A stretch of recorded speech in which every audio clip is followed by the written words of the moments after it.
Bonjour à tous, c'est le pasteur Benjamin Aouka.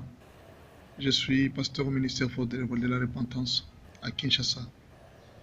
Aujourd'hui, j'ai voulu qu'on partage quelque chose, une pensée, comme peut-être vous allez vous habituer bientôt maintenant, 5 minutes conseil avec le pasteur Benjamin.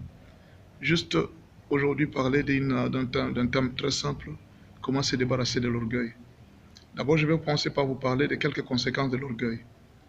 Première chose, l'orgueil détruit les relations. Quand vous êtes orgueilleux, vous allez avoir beaucoup d'ennemis. Quand vous êtes orgueilleux, vous aurez beaucoup d'ennemis autour de vous. Pourquoi? Parce que les gens ne vous apprécieront pas, ils n'apprécieront pas vos caractères.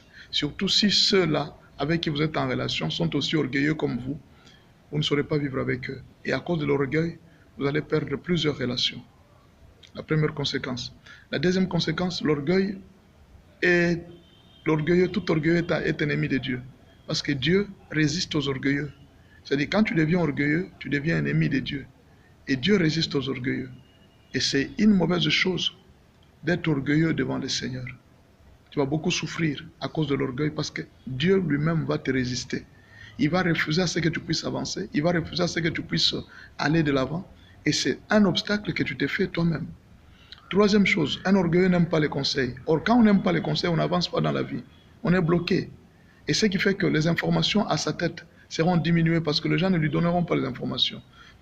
Quatrième chose, un orgueilleux croit connaître tout. Ce qui fait qu'il n'apprendra plus rien. Il va penser que, comme je connais tout, il n'aura plus besoin de personne. Et là, c'est une grave erreur. Or, mon peuple meurt à cause par manque de connaissances. Or, quand vous ne savez plus vous nourrir, parce que votre cœur refuse à cause de votre orgueil, vous allez souffrir. Alors, une si mauvaise chose, c'est à cause de l'orgueil que Satan a quitté le ciel, où il était très bien assis. Vous pouvez vous imaginer le ciel, imaginez un peu le paradis. Nous nous battons chaque jour aujourd'hui pour aller aux États-Unis. Nous nous battons chaque jour pour aller vivre en Europe. Nous nous battons chaque jour pour vivre dans une villa. Nous nous battons chaque jour pour vivre dans les meilleures conditions, prendre une très belle voiture. Mais le paradis, c'est plus que ça. Le paradis, c'est plus qu'une villa, c'est plus que les États-Unis que nous rêvons. Le paradis, c'est plus que ça. Mais imaginez, Satan a quitté le paradis, a refusé le paradis à cause de l'orgueil. Il a accepté un lieu où il y a le feu, où il brûle chaque jour. Est-ce que vous pouvez vous imaginer quelqu'un qui, par exemple, qui vit dans une capitale, il est bien assis dans une villa, et on lui dit que si tu es orgueilleux, tu vas rentrer au village. Il accepte quand même de rentrer au village à cause de son orgueil.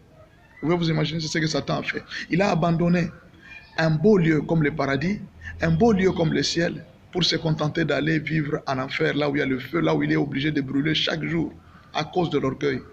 Que l'orgueil ne vous trompe pas, l'orgueil va vous induire en erreur. Alors qu'est-ce qu'il faut faire?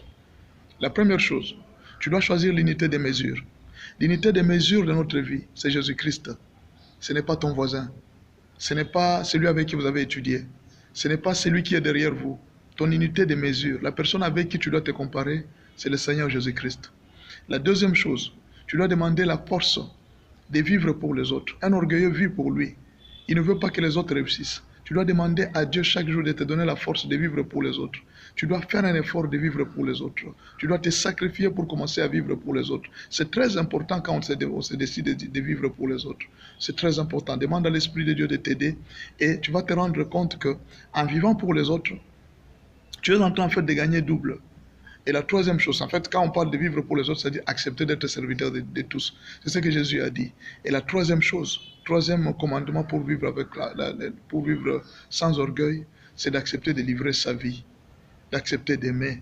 Vous savez, quand on aime, l'amour déjà vous diminue. Regardez les parents. Quand un parent est en train d'aimer son enfant, les parents sont obligés de s'abaisser jusqu'au plus bas niveau. Même à commencer à parler un langage que son enfant puisse écouter.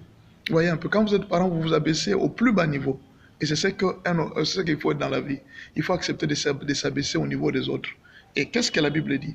Jésus-Christ, qui était Dieu, a accepté d'abandonner son trône, de venir se battre jusqu'au plus bas niveau, le niveau où nous étions. Et c'est là qu'il est venu.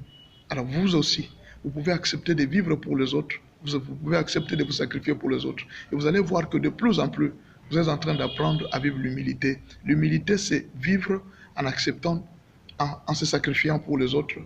Abandonner certains avantages qu'on a dans la vie pour que les autres seulement soient bien.